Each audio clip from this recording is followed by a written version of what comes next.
পেশাব করার পর আমরা কিভাবে পবিত্র হব? দুইটা পদ্ধতি আছে। সবচেয়ে উত্তম পদ্ধতি হলো পানি ব্যবহার করা, তার আগে কুলুক ব্যবহার করা। কুলুক দিয়ে মুছলেন, এরপর পানি দিয়ে ধুইলেন, এটা হলো সবচেয়ে উত্তম। এটা যদি না পারেন তো অন্তত পানি দিয়ে ধুবেন।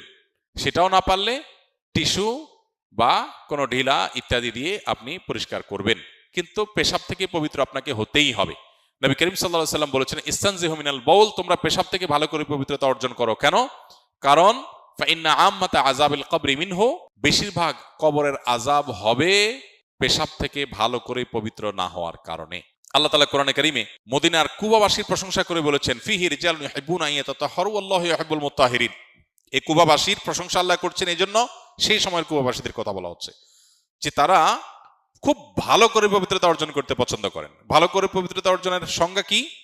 অনেক তাফসীরবিদরা লিখেছেন, এর সংজ্ঞা হলো তারা আগে ঢিলা বা কুলুক বা এই টিস্যু ইত্যাদি এই জাতীয় জিনিস ব্যবহার করতেন, আর এরপরে পানি দিয়ে ধৌত করতেন, যেটা মরুভূমিতে দুষ্প্রাপ্য, কঠিন, কিন্তু তারা এটা করতেন। আল্লাহ সেটা প্রশংসা করেছেন। এই জন্য টিস্যু হোক, ঢিলা কুলুক হোক, কিছু দিয়ে মুছে এরপরে পানি দিয়ে ধৌত করলেন, এটা হবে পেশাব থেকে পবিত্র হওয়ার সবচেয়ে ভালো উপায়।